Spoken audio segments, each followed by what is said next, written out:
Bonjour, nous revoici aujourd'hui pour notre rendez-vous hebdomadaire du mercredi.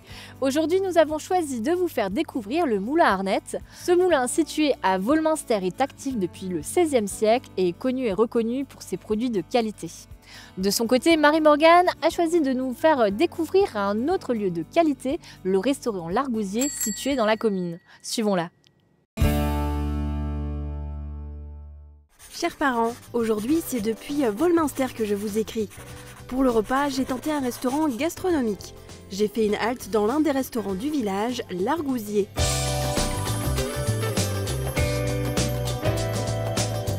L'établissement a été créé par le chef Jonathan Birkenstock en 2008. La particularité de ce restaurant est que nous n'avons pas eu de carte à notre disposition. C'est la différence qu'il y a depuis 5 ans, c'est qu'on a un menu en 5 séquences, un menu en 7 séquences, sans choix. Donc c'est un menu, la petite particularité, c'est que on ne peut pas savoir à l'avance ce qu'il y aura dans ces menus. Si vous voulez savoir ce qu'il y aura dans 3 jours, je serais incapable de vous répondre. C'est une cuisine intuitive, on fait ça au moment, avec les produits du marché, avec ce que nos producteurs locaux nous proposent. Et voilà, donc c'est une cuisine intuitive. C'est une cuisine moderne où on essaye de transmettre de l'émotion, de surprendre, autant par le goût que par les textures, que par le visuel. Le visuel est très important pour moi. Donc voilà, j'attache beaucoup d'importance à tous ces petits éléments.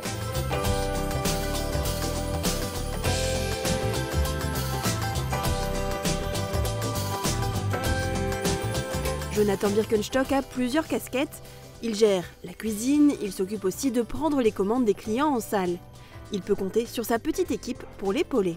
Il y a ma maman qui s'occupe surtout du vin, c'est la sommelière. Elle est là depuis plus de 10 ans, voilà. Et après il y a une équipe toute jeune, c'est une équipe plutôt jeune qui m'aide, qui m'épaule.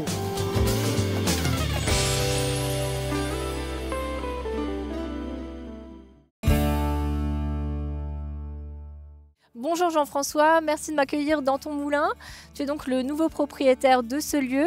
Tu as repris la suite de ton père qui lui-même a repris la suite de son père, c'est bien ça? C'est ça, effectivement. Donc moi je suis la 8e génération dans la famille Arnette. Donc j'ai repris l'entreprise en 2022. Mon père a repris dans les années 80 et mon grand-père dans les années 49. D'accord, donc c'est donc une histoire de famille. Tu as un très fort attachement avec le passé. Que dirais-tu si je te proposais de passer une nuit dans un blockhouse de la Seconde Guerre mondiale? Oui, pourquoi pas, mais je préfère quand même mon confort, d'être bien au chaud. Je te comprends, on va tout de même aller faire un tour du côté de Vitrin. L'association Berger des Pierres de la Moselle propose des nuitées dans les mêmes conditions que les soldats de l'époque. Regardez.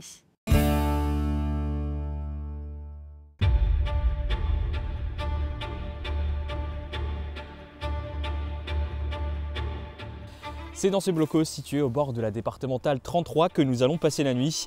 À mes côtés, Michel Zimmer, le coprésident de l'association Les Bergers de Pierre. Ce vestige a été construit entre 1934 et 1936. En quelques mots, quelle est son histoire? Alors son histoire, c'était surtout pour protéger le barrage qui était là sur le niveau de la Sarre. Il y avait 5 blocos. Donc ça, c'est le plus grand qui existe et qui est toujours encore visitable.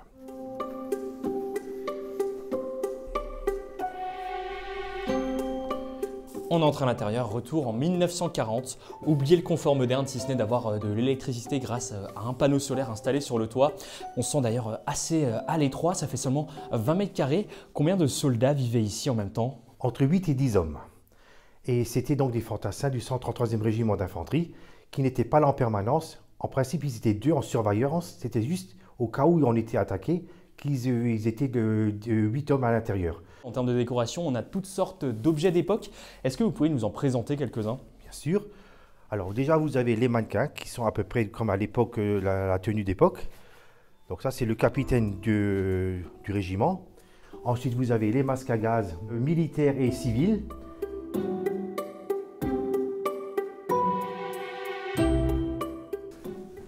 Comme vous pouvez le voir, la literie est vraiment rudimentaire. On est loin du matelas king size avec mémoire de forme. C'est dans ces conditions que les soldats dormaient à l'époque? Exactement. Par contre, ce ne sont pas les lits d'époque. Les lits d'époque, ce sont des grands lits en ferraille, mais ils sont beaucoup plus confortables qu'à l'époque. On sent qu'il fait vraiment froid et humide. On peut vraiment dormir toute l'année ici? Oui, il y a des gens qui dorment toute l'année ici, avec 3, même 0 degré, il y a des gens qui dorment ici. Michel, on passe à table maintenant. Et là encore, on est loin du repas de fête. Qu'est-ce qu'on a au menu? Alors, ce soir, c'est lentilles avec du cornet de bœuf, fromage et saucisson. Pourquoi ce menu en particulier? Il me semble que c'est des rations de combat, c'est ça? C'est ça, oui. Mais on pouvait faire venir aussi les repas de la casemate de Vitrin qui n'est pas trop loin. Je vais goûter ce fameux cornet de bœuf. Honnêtement, c'est pas mauvais. C'est même plutôt bon. Pour ceux qui aiment bien le pâté de campagne, ça ressemble beaucoup au pâté de campagne. Si vous aussi vous voulez tenter l'expérience, rendez-vous sur le site de l'association. Comptez 37,50 € par nuit. Quant à moi, je vous laisse. Je vais aller dormir. Mais bon, je crains que ma nuit soit courte.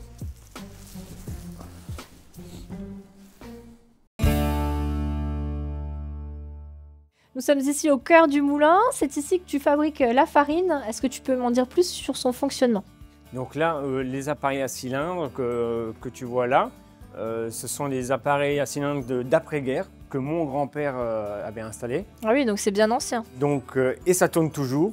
Donc le blé va arriver par ici, va être écrasé 7 fois. Il y aura 7 passages et chaque fois, il y aura une aspiration qui va remonter au planchister. C'est le tamis qui va tamiser à chaque fois le blé, la farine qui va tout séparer. D'accord, et puis après on a encore une étape en haut, c'est ça? Voilà, donc on va passer au planchister, à l'étage au-dessus. Ok. Donc là on vient de monter les escaliers, on est au 2e étage. Deuxième étage, oui. Donc on arrive au niveau du planchister. Donc on va tamiser, donc chaque passage qui va passer au niveau des appareils à cylindres va remonter, va être tamisé. Donc une partie farine va partir directement dans la chambre à farine et l'autre partie va repartir sur les appareils à cylindres et ainsi de suite pendant 7 fois. 7 fois. 7 fois. Jusqu'à arriver à avoir de tout en semoule. Ok. Et donc ça, qu'est-ce que c'est? Donc là on arrive au stade final, c'est le son tout fin. Ah oui, c'est tout doux en plus. Et qui va partir pour l'aliment de bétail. Ok, bah je te remercie pour ces précisions. Ce que je te propose maintenant, c'est d'aller du côté de Sourtes, visiter un autre moulin qui lui n'est plus en activité.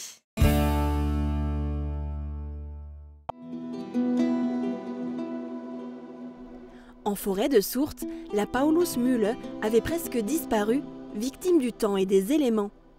Et puis, il y a 20 ans, une famille de passionnés par l'histoire et le patrimoine local a décidé de lui redonner vie.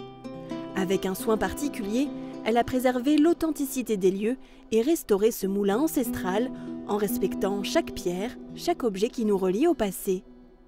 La Paulus-Mühle est devenue un lieu unique, mêlant charme d'antan et renouveau, un hommage à la mémoire et au savoir-faire des générations passées.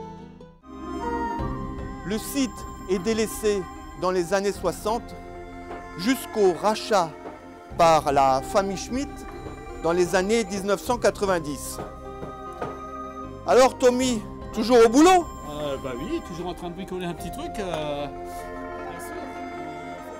Nous avions une maison à Petit-Rédachin que nous avons vendue sur un coup de tête pour justement venir ici.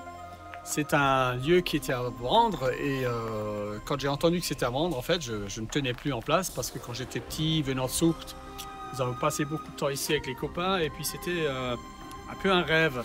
Mais ça a passé, donc nous avons rénové dans un premier temps ce bâtiment-là qui était complètement en mauvais état. Il n'y avait plus de fenêtres, plus de portes. À l'intérieur, tout était à refaire. Dans un second temps, ce bâtiment-là qui était complètement à terre. Beaucoup de matériaux de récupération. Il ne restait plus rien ici. Tout était vandalisé, disparu, parti dans le sol ou ailleurs. Voilà, je suis le plus jeune fils de Tommy. C'est moi qui ai repris le projet de mes parents. Et donc qui a décidé dans les années 2017 de reconstruire le bâtiment après un accident de mon père. Donc j'ai senti la nécessité de reprendre ce projet en main parce que j'avais peur que ça n'aboutisse jamais. Et on a donc entrepris la reconstruction du moulin et de l'ancienne habitation juste derrière moi. Et j'avais vraiment à cœur que ce bâtiment soit refait à l'identique avec les techniques de construction traditionnelles que j'ai mis en œuvre ici.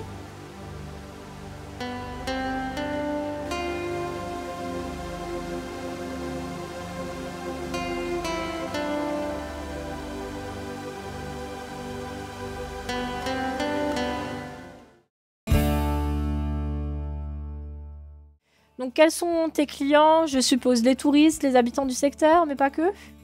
Principalement la ménagère, donc les gens qui viennent directement au magasin ou alors en supermarché, parce qu'on a réussi à s'implanter dans quelques supermarchés. On a aussi des boulangers dans le secteur, sur Beach, Sarreguemines, mais c'est vrai que c'est plus la ménagère que la boulangerie. Et là vous êtes à moins de 2 km de l'Allemagne, est-ce que vous avez beaucoup de clients allemands? On a de plus en plus d'Allemands qui remontent grâce à notre boutique qu'on a créée il y a quelques années. Et c'est plus par rapport à la qualité de la farine qu'ils recherchent parce qu'ils veulent faire la baguette française. Donc c'est pour ça qu'ils viennent plus chez nous chercher cette farine.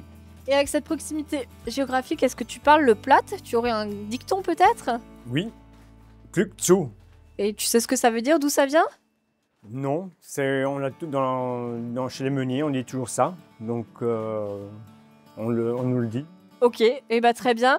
Donc l'expression maintenant que Francis va nous apprendre devrait te parler. Regarde.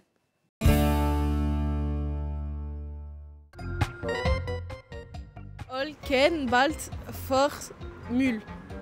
Ah, je connais pas l'allemand. Blatt, je sais pas. Holkenblatt vor Smul. Holkenblatt vor Smul, ja. Et c'est le plat, ouais. Holkenblatt vor Smul. Holkenblatt vor Smul. Vor Smul. Holkenblatt vor Moule. Ne prends pas de feuilles. Ne mets pas de feuilles devant la bouche. Je sais pas. Hello Enkblatt vor Müll.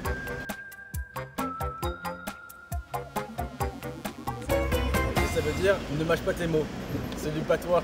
Ah ok. Vous avez diversifié votre activité en proposant des nouilles. Vous proposez pas moins de 15 sortes de pâtes, c'est ça? C'est ça, oui. Donc c'est mes parents qui avaient trouvé l'idée, il y a plus d'une vingtaine d'années, de faire une diversification au niveau du moulin, trouver autre chose et on ne savait pas quoi. Et ils sont partis sur une fabrication de pâtes. Donc, et ça fait à peu près 6 ans qu'on a fait vraiment un laboratoire plus grand. Et je pense que cette année, on passera sur un autre laboratoire encore plus grand parce qu'on a de plus en plus de demandes. Et ça se vend comme des petits pains alors? Oui, oui, effectivement. Hein, il y a des supermarchés qui nous le demandent, des petites épiceries. Donc, les gens qui viennent à la boutique directement. Et c'est vrai que c'est un produit qui marche très très bien. Tu peux me montrer les différentes étapes de fabrication des pâtes? Oui, donc on a un petit pétrin. Derrière, j'ai un plus grand pétrin où on fait notre fabrication de pâtes. Donc tous les lundis matins, on va faire notre pâte avec des machines, une extrudeuse, une petite. Plus loin derrière, j'ai une plus grande qu'on a investie il y a 2 ans. Et puis une fois que ça va sortir de l'extrudeuse, on va partir dans les grilles, sur des clayettes, qu'on va pouvoir faire sécher après pendant 20 heures les pâtes. Et le lendemain, ils seront en sachet. Donc je t'offre un paquet de pâtes. Bah merci, je vais les goûter ce soir avec ma fille. Et ce que je te propose maintenant, c'est d'aller du côté de Sarreguemines en cuisine. On va voir Audrey, ce qu'elle nous prépare, et je pense que c'est des currywurst. Bonjour à tous, aujourd'hui je vais vous cuisiner un plat très connu de l'autre côté de la frontière, ce sont currywurst. Pour cette recette, il vous faudra 4 saucisses blanches, 400 ml de coulis de tomates, 5 centilitres de vinaigre, un sucre, une cuillère à soupe de moutarde, un demi-oignon émincé, une cuillère à soupe de curry, du sel et du poivre. On va commencer par faire rôtir les saucisses dans la poêle. On va pouvoir commencer en parallèle notre sauce. Mettre les oignons dans un petit peu d'huile. On va les faire colorer.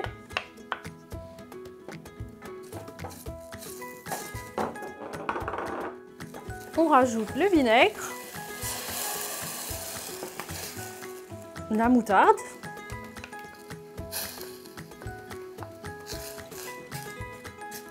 le curry, le sucre, le poivre, le sel et la sauce tomate.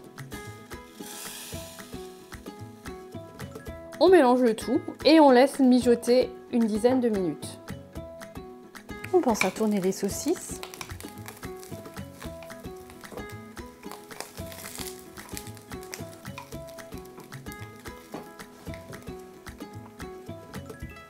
Tu veux goûter la sauce? Oui.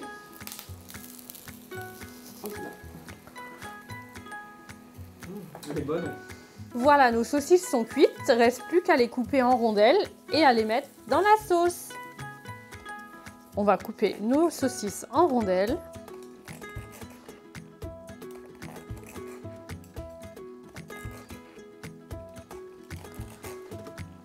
On a découpé les petites saucisses. Donc on peut les mettre dans la poêle.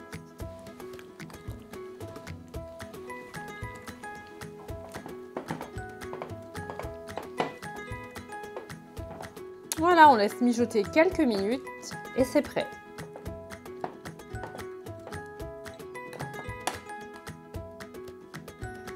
Voilà, il vous reste plus qu'à déguster avec des frites ou du pain. Bon appétit!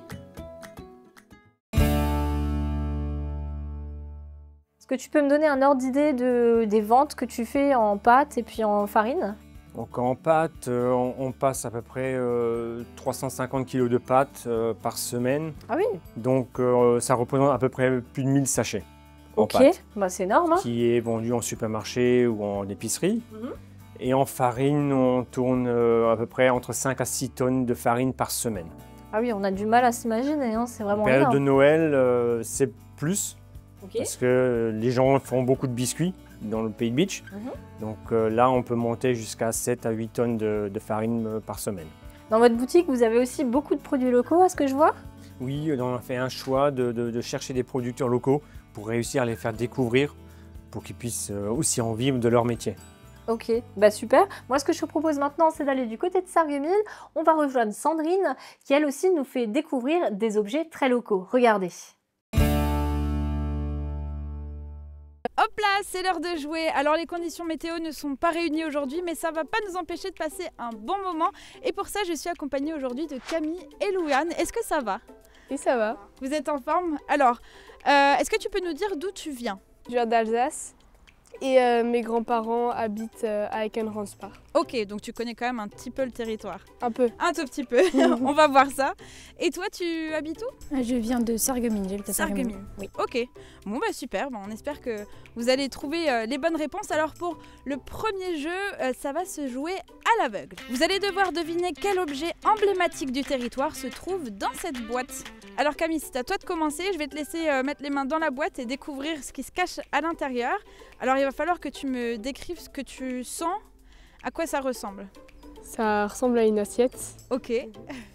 Mais à ton avis, du coup, ça peut être quoi? Bah, une assiette de la faïencerie de Sarreguemines. C'est ça, tout à fait. T'arrives à la sortir? Ouais, nickel. Alors, en fait, c'est une assiette, comme tu l'as dit, des faïenceries de Sarreguemines. Et plus précisément, le modèle favori. Comme on peut le lire à l'arrière, il y a un petit logo sur lequel on peut lire favori des faïenceries de Sarreguemines. Super. Et maintenant, c'est au tour de Louane. Donc Louane, c'est à toi. Je le tiens juste. Vas-y, tu peux passer tes mains. Voilà. Ok. C'est un petit peu fragile. Alors, qu'est-ce que tu as en main? En verre. Est-ce que tu peux deviner en quoi? En cristal. C'est peut-être un verre en cristal, oui. De la cristallerie Schwalbe. Alors, tu peux le sortir sans le casser.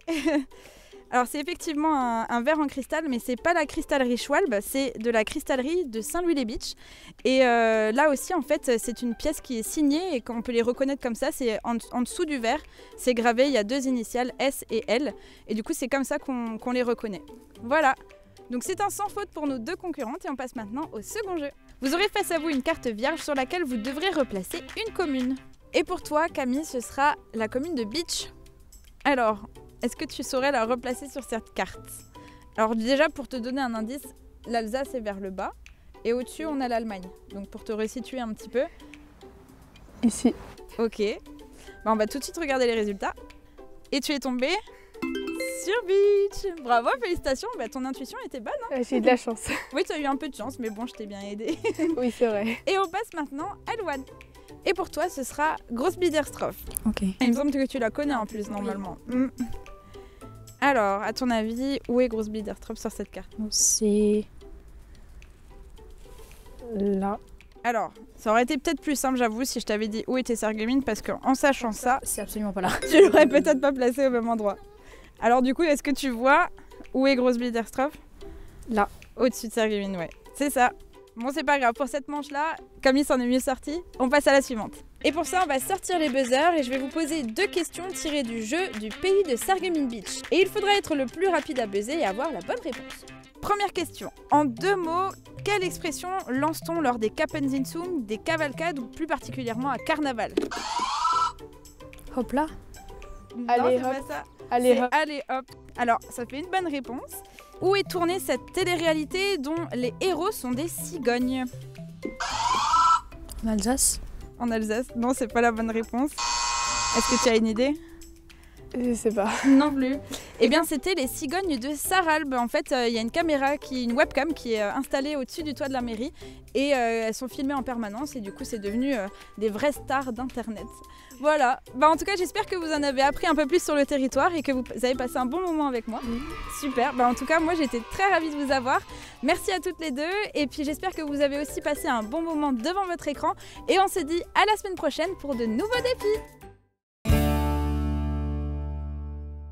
Et pour ceux qui ne pourraient pas se déplacer, on peut aussi te retrouver sur les stands du marché des producteurs à Sarreguemines par exemple, mais pas que. On fait aussi les marchés de la même. Okay. Donc sur Saint-Louis-les-Beach, en fonction, il faut suivre la même. D'accord, donc on va aller regarder le programme. Et justement, en parlant de programme, on va retrouver Julia qui nous propose ses sorties culturelles de la semaine. Double coup de cœur pour le Platt cette semaine. Le 21 février, c'est la Journée internationale de la langue maternelle. La ville de Sarreguemines, en partenariat avec l'Office de tourisme, vous propose une balade pleine d'anecdotes en Platt. Arlette Kremer sera votre guide sur les traces de l'Art Nouveau. Pensez à vous inscrire auprès de l'Office de tourisme. Dans le Pays de Beach, le Platt fait son show tout le week-end à la halle verrière de Meisenthal. Ça commence vendredi soir avec un café-concert d'artistes locaux. Ça continue samedi soir avec la pièce de la troupe de théâtre de Sirstal, précédée de la troupe des jeunes, qui jouent eux aussi en Platt. Et ça se termine dimanche après-midi avec la pièce de la troupe de théâtre de Wolminster.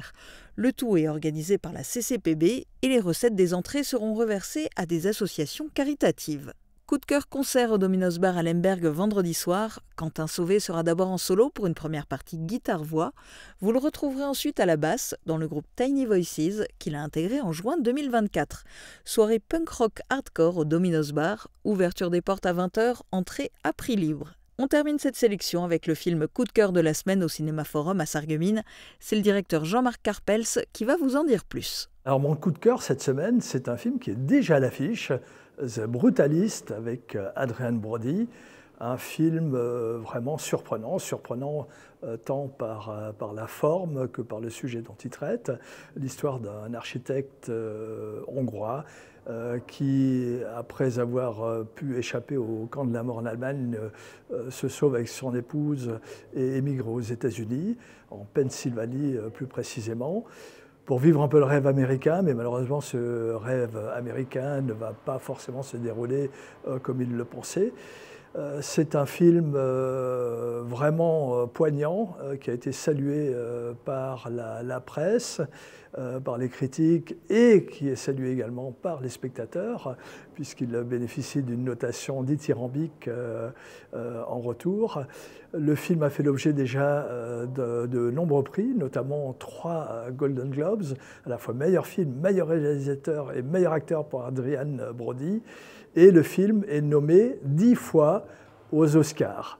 Donc, vous l'avez compris, c'est vraiment le film à ne pas rater, peut-être même le film de 2025.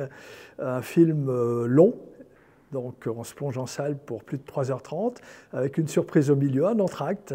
Ça ne se faisait pas très souvent les derniers temps. Mais alors, vraiment, s'il y a un film à ne pas rater sur cette période, courez, allez voir The Brutalist. Tu as repris le flambeau de ton père, tu as peut-être de nouveaux projets. Dis-moi un petit peu ce que tu as prévu pour la suite. Alors, projet, moderniser un peu, tout petit peu le moulin, agrandir le laboratoire à pâte, parce qu'actuellement, c'est trop petit. Donc, on va passer sur un laboratoire à pâte à peu près de 90 mètres carrés. D'accord. Et avec des nouvelles machines, plus performantes, plus rapides, parce que j'ai de plus en plus de demandes au niveau pâte. Ok, bah, je te souhaite que tous tes projets se concrétisent et peut-être que ce sera tes enfants qui vont reprendre le flambeau? Peut-être, je sais pas. Elles sont encore jeunes, donc l'avenir me le dira. Ok, bah, c'est ce que je te souhaite. On va s'intéresser maintenant de plus près à un autre entrepreneur. Il a ouvert son magasin de cycles à Sarreguemines en 2020. Regardez.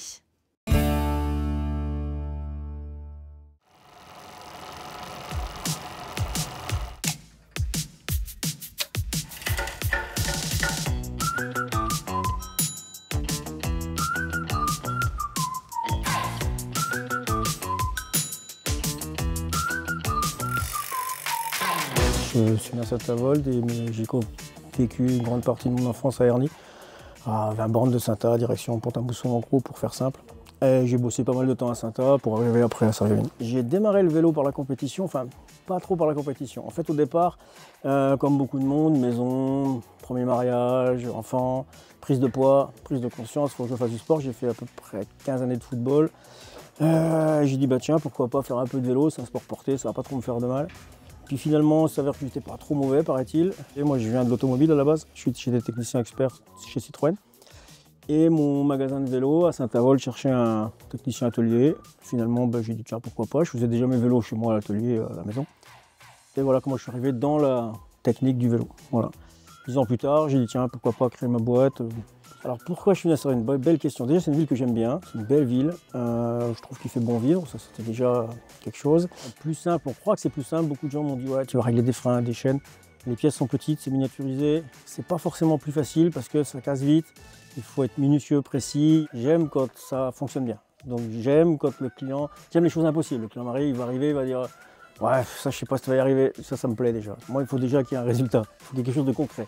Donc je suis allé essayer le vélo, que tout fonctionne bien, qu'il n'y ait pas de bruit, que réparer un moteur, un truc, voilà, c'est vraiment la technique pure quoi. Après il y a le côté belle pièce et belle mécanique. On a vraiment de la chance d'avoir des très beaux vélos. J'en ai un notamment là que je suis en train de monter. C'est des très beaux vélos de type compétition et c'est vraiment des beaux produits quoi. Quand on aime le produit, c'est des beaux produits. Ça fait vraiment plaisir de bosser dessus. Ouais. On est quand même vraiment axé sur la répa.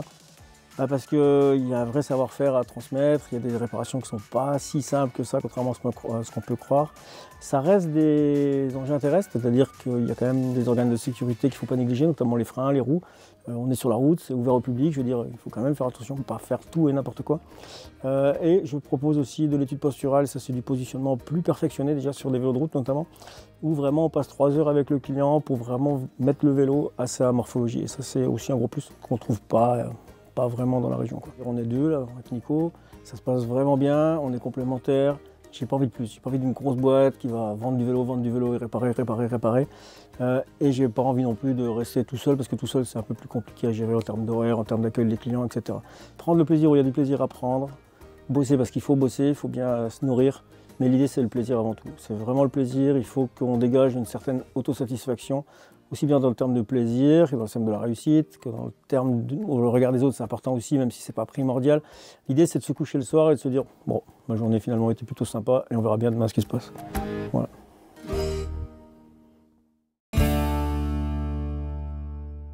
Merci beaucoup Jean-François de nous avoir accueillis dans ton moulin et puis merci aussi pour le petit cadeau. Mais il n'y a pas de quoi, merci d'être venu.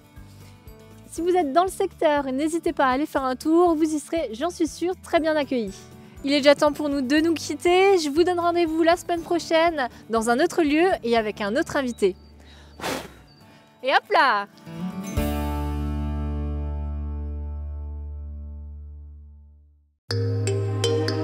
Protégez et mettez en lumière votre maison avec toutes les nuances de crépi proposées par Moder Habitat.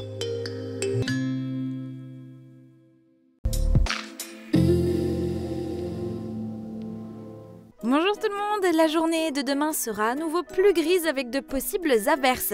Côté température, les minimales iront de 3 à 5 degrés et les maximales de 10 à 11 degrés.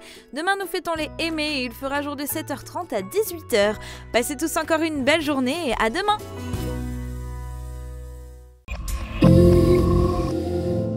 Redécouvrez votre Intermarché de la Citadelle à Bitche. Des produits frais et savoureux chaque jour, viande et charcuterie sélectionnées, fromage affiné, harion primeur rempli de fruits et légumes de saison choisis avec soin, un large choix de vins pour accompagner vos repas et du bon pain cuit sur place. Intermarché, tous unis contre la vie chère. Donc Grencello ce mois-ci en route pour l'auto-école, ici dans cette belle voiture. Sur notre territoire frontalier, détenir le permis de conduire, c'est presque un indispensable pour voyager des deux côtés de la frontière, surtout pour se rendre à son lieu de stage, son lieu d'apprentissage ou au travail au quotidien. Aujourd'hui, tout le monde peut rouler avec un permis européen, mais nous verrons ensemble que ce n'est que la première étape d'une harmonisation à l'échelle européenne. Rendez-vous cette semaine sur votre chaîne de télévision.